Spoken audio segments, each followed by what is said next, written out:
E aí, coder, belezinha? Eu estou fazendo este vídeo aqui para você que está querendo entrar para programação e escolheu o front-end web para isso, né? Ou você quer ser full stack, Java e Angular, ou Java e React, ou até mesmo com Node e React aí. E você está querendo um mapa, né? Um mapa do tesouro aí do que estudar e o que você precisa ter para entrar para a área, né? E você quer esse caminho mais rápido. Então, eu preparei aqui esse vídeo justamente para te ajudar. Presta muito atenção, porque se você tiver tudo isso aqui no seu currículo, é praticamente impossível você não conseguir o seu primeiro emprego aí na área, tá? Então, vamos lá. A primeira coisa que a gente precisa fazer para codar aqui no front-end é entender a estrutura da web, né? No front-end web, obviamente. Você já deve ter ouvido falar que para iniciar na programação você precisa do HTML, CSS e JavaScript, né?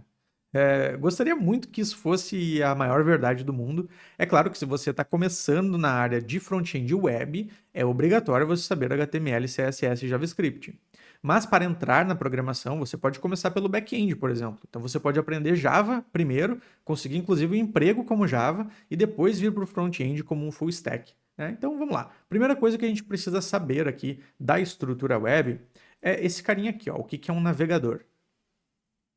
Então nota que aí onde você está assistindo agora o seu vídeo, né? Eu não sei se você está pelo celular ou está pelo seu computador.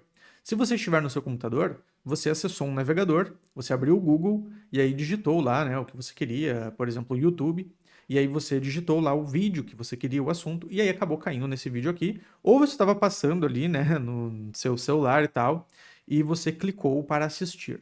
Se você estava no PC ou no notebook, você usou o navegador para isso, né? O Google Chrome, ou o Safari, ou o Edge, né? Algum navegador você usou. E o navegador, ele tem três tecnologias.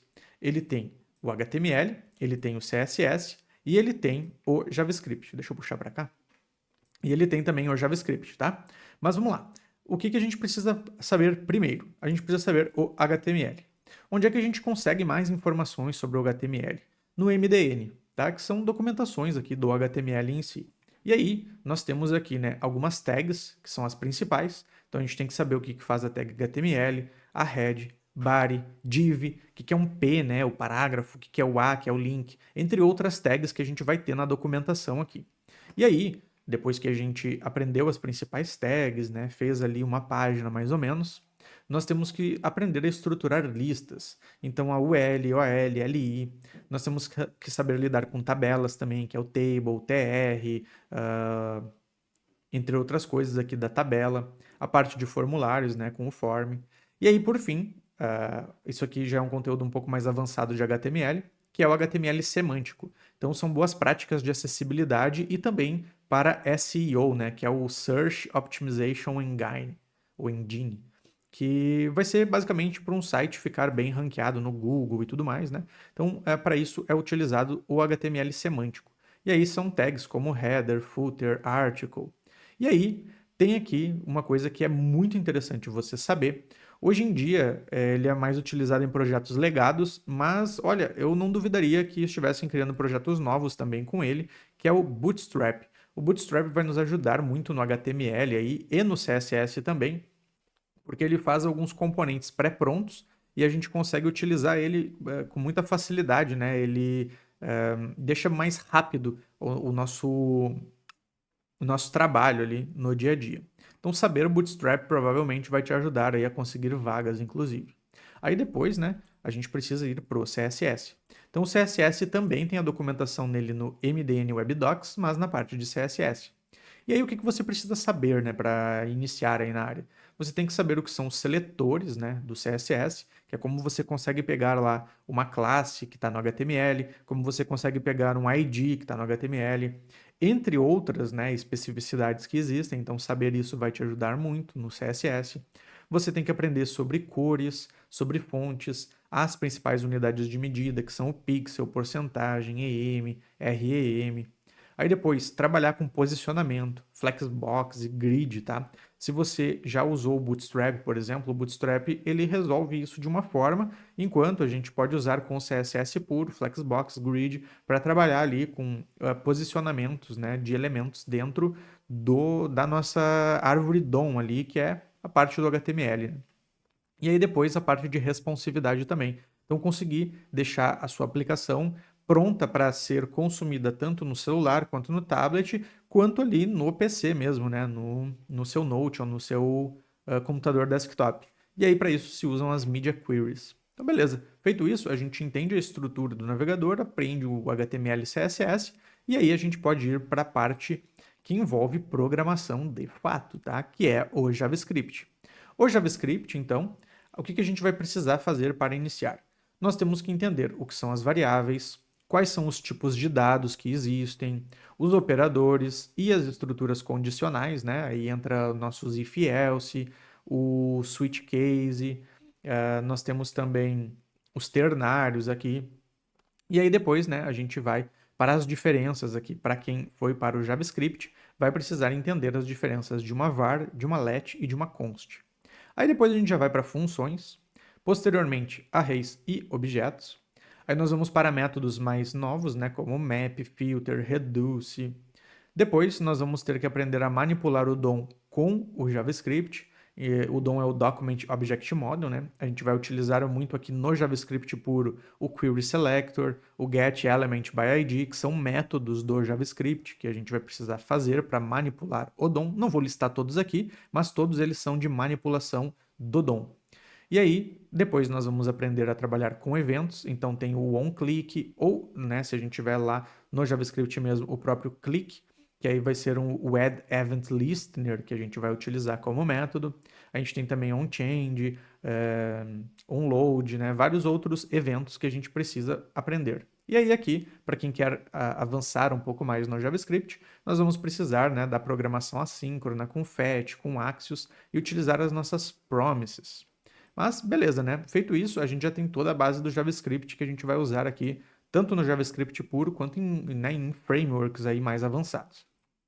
Aí, no roadmap, tá também aprender o TypeScript, tá? O TypeScript, o que que ele é? Ele é um superset do JavaScript. O que que isso significa? Significa que, vamos lá, o JavaScript está aqui, tá? Pequenininho. E o TypeScript, ele amplia o JavaScript trazendo tipos, trazendo interfaces, entre outras coisas aí que vão ser muito úteis para nós tiparmos o nosso código, mas hoje pelo que eu venho notando nas vagas, tá cada vez mais difícil conseguir uma vaga se você sabe só o JavaScript puro. As vagas estão pedindo TypeScript e faz sentido para quem trabalha já na área, sabe, né, que fica muito mais seguro o código. Fica muito mais fácil de manter e tudo mais. Então, cara, adicione o TypeScript aí no seu roadmap, você não vai se arrepender, vai ficar mais fácil de conseguir uma vaga. Feito isso, a gente vai para os frameworks, tá? E aí, nestes frameworks aqui, nós temos o React e o Angular, tá? Existe o Vue também, né? O Vue, né? Você pode falar aí como você quiser, mas o que eu tenho notado do mercado é que as vagas realmente se concentram muito mais no React e no Angular. Front-end puro, tá? Só front-end. React tem mais vagas. Ah, para full stack. Full stack fica meio a meio ali, mas, por exemplo, se você vai para empresas que usam Java, você vai ter muito mais o combo Java e Angular do que Java e React. Embora você também consiga encontrar, tá? Mas eu estou falando da maioria, da quantidade maior de vagas. Vai ser Java e Angular. Enquanto, por exemplo, o Node vai ser geralmente Node e React. Ou front-end puro. Times, né, que splitam, né, que fazem, eu tenho dev só back-end, tenho dev só front-end. Geralmente usa daí o React no front. Beleza, então o React, o que é que a gente precisa aprender para codar com o React? Nós vamos precisar aprender então o conceito do DOM virtual, tá? Muito importante. Nós vamos também aprender ali a usar o JSX quando a gente estiver usando o JavaScript puro, ou o TSX quando for o TypeScript, né? Então o formato dos arquivos no React, né? Vão ser o TSX ou JSX. Aí nós vamos para os hooks do React, né? Hoje o React ele é funcional, né? Ele usa hooks. Antigamente se usava classes também no React, mas agora nós temos, né, funções hooks. E aí os principais são o useState, o useEffect, e eu deixei ele grifado aqui, ó, porque o useEffect ele é responsável pelo ciclo de vida dos componentes. Anote isso, você precisa saber o ciclo de vida dos componentes, tá? Vão te perguntar isso nas entrevistas e tudo mais. Aí eu adicionei aqui o useRef, que é uma forma da gente capturar elementos lá na página de uma forma mais específica do React, né? Ao invés do Query Selector, do getElementById, a gente geralmente usa o useRef. Nós temos também o useMemo e o useCallback, que eles são mais avançados aí, tá? Esses dois aqui, tanto esse aqui quanto esse aqui, eles são a parte um pouco mais avançada do React. E aí, se você quiser aprender a melhorar a performance da sua aplicação React, você vai ter que lidar com useMemo, useCallback ou o próprio React Memo também. Beleza? Aí depois nós vamos para os hooks personalizados. A gente pode criar os nossos próprios hooks que nos ajudam no React. Então saber fazer hooks personalizados também vai ser muito interessante, né? Tem que estar aí no teu roadmap mais avançado do front-end. Aí depois nós temos a questão do router, né? Das rotas ali do React para poder passar de uma página para outra. Nós temos também a parte de formulários, que é incrivelmente importante, né? Formulários e formulários reativos. Aí aqui envolve também validação de formulários, né? Vou botar aqui validação de formulários, forms. Aí aqui existem bibliotecas que podem te ajudar com isso, né? Como o Yup, entre outras. Formic. E formulários reativos. Beleza.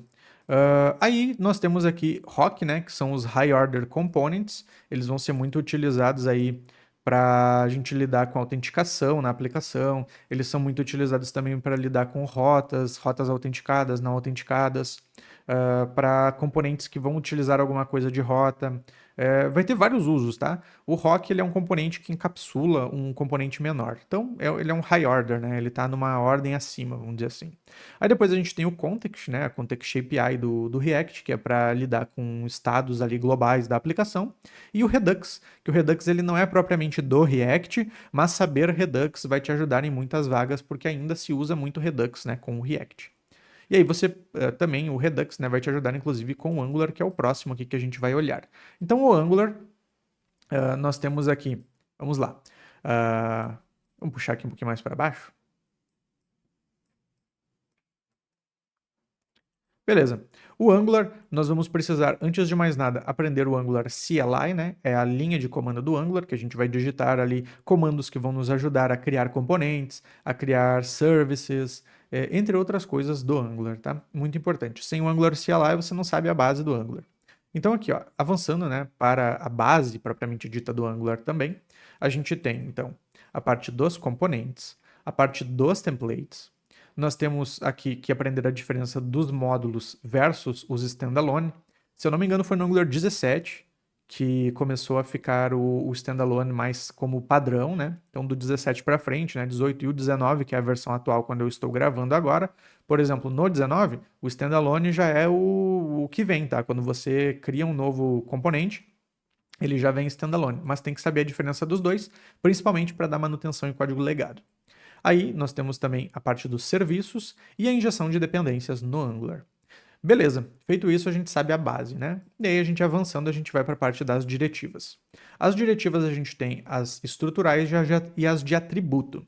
As estruturais, elas antigamente era esse asterisco ngIf, que é para você poder colocar um ifzão direto lá no HTML do Angular. O ngFor, né, que é para adicionar um for, e o switch para adicionar um switch lá no HTML mesmo, né, para a gente já fazer a parte da lógica lá no HTML. E hoje em dia, né, com os componentes standalone, a gente tem o @if, o @for e o @switch. É uma sintaxe mais fácil, né, mais performática que a gente tem. E aí, nas diretivas de atributo, nós temos o ngClass para lidar com classes e o ngStyle. Os dois lidam com classes, mas eles têm as suas diferenças. Show de bola. Agora, avançando no Angular, a gente tem os data bindings, né, ou data binding, né, como você quiser chamar aí. E aí, nós temos a interpolação, os property bindings, os event bindings e os two-way bindings, né? Você tem que saber todas elas, beleza? Aqui tá, obviamente, Eu estou falando aqui o que tem que fazer, né? O que você tem que colocar no roadmap, mas eu não estou me aprofundando aqui no que é exatamente cada uma das coisas, tá? Se você quiser algo mais profundo, mais específico, a gente tem, né, os nossos treinamentos de front-end na Javanauta Academy. Eu vou deixar no link aqui, o primeiro link fixado, caso você tenha interesse em se aprofundar e realmente ter tudo isso aqui que eu estou falando. Por exemplo, tudo que eu estou te mostrando aqui no roadmap tem 100% explicadinho, aula por aula, lá nos nossos treinamentos. Então, não fica perdendo tempo, tá?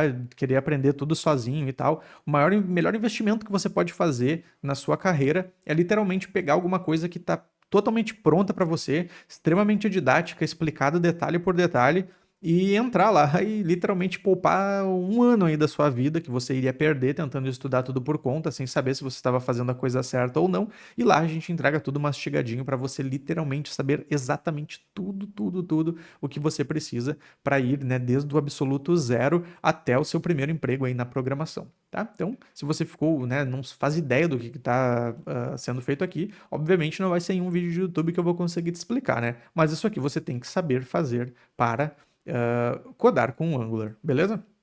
Aí depois a gente vai então para o HTTP Client Module, que é a parte lá do Angular que vai servir para fazer as nossas requisições lá para as nossas APIs, né, para o back-end. Então é a integração entre o back-end e o front-end que a gente usa este carinha aqui. A parte das rotas, né? A gente também vai ter que aprender para poder rotear a nossa aplicação, para a gente trocar de página, ir para um lado, para outro, né? E também para a gente poder fazer rotas autenticadas. A parte de formulários é muito importante também no Angular, né? Faz parte do front-end. Saber formulários e formulários reativos é muito importante. Aí também, né, a parte do ciclo de vida dos componentes, que lá no React, né, é com useEffect. No Angular a gente vai ter o ng-on-init, ng-on-changes, o ng-after-view-init e o ng-on-destroy. Isso aqui vai ser a base, né, do nosso ciclo de vida dos componentes. Mesma coisa, os recrutadores vão te pedir para explicar isso para eles na hora que você estiver fazendo a entrevista técnica, né? Então tem que saber e tem que saber explicar exatamente o que cada uma dessas coisas faz. Aí depois a gente vai para o RxJS, né? E aí também a gente tem os signals aqui no Angular com o Standalone Components. E aí por fim o NGRX, tá? Então com isso a gente domina aí praticamente tudo que precisa do Angular, né? Aqui do básico ao avançado no Angular. E aí tem alguns outros conhecimentos aqui gerais da programação que vão te ajudar muito a conseguir, né, a sua primeira vaga. E eles são o versionamento de código, né, com o Git. Então você tem que saber versionar o seu código, principalmente criar uma branch, fazer um git pull, né, puxar as coisas lá da branch remota, saber fazer um commit, saber fazer um push e saber principalmente fazer resolução de conflitos quando você lançar um push lá e ele estiver cheio de conflito e você precisar resolver ele para subir para master e abrir seu pull request, né? Então precisa saber. Beleza, e o GitHub, né? O GitHub é basicamente para você ter o seu repositório remoto lá e poder mostrar o seu portfólio, as coisas que você já faz. E aí, por fim, né, o conhecimento válido para o front-end é saber como consumir as APIs REST, né, ou as APIs REST. E aí, o uso do Swagger é muito interessante, né, você saber entrar lá no Swagger, olhar o que precisa mandar para o back-end, entender os contratos entre o front-end e o back-end para você conseguir fazer um GET, conseguir fazer um POST, conseguir fazer um PUT, um DELETE, né, você vai precisar fazer CRUD também no front-end. E para isso, geralmente o back-end vai servir a gente com o Swagger, e aí o Swagger vai ser uma documentação que a gente verifica, né, o que a gente precisa mandar em cada uma das nossas requisições. E aí eu trouxe aqui alguns diferenciais, tá? Que, por exemplo, quem tem esses diferenciais aqui consegue preencher, geralmente aquelas vagas júnior que tem assim, é um diferencial, não é requisito, mas se você souber vai ser incrível, né? Então, metodologias ágeis, que é algo que a gente também ensina, por exemplo, nos nossos treinamentos, Docker, que a gente também ensina nos nossos treinamentos, e testes unitários, que geralmente a gente tem como módulo à parte que você pode adicionar lá nos treinamentos, mas testes unitários hoje, putz, é um puta diferencial para o currículo. Se você souber fazer testes unitários, você está na frente aí de muitos candidatos. E se você quer um roadmap completo, né, de o que você precisa fazer para em até um ano você entrar na área aí da programação, eu vou deixar aqui, ó, um cardzinho com um vídeo para você. Te vejo no próximo vídeo. Um grande abraço. Tchau, tchau.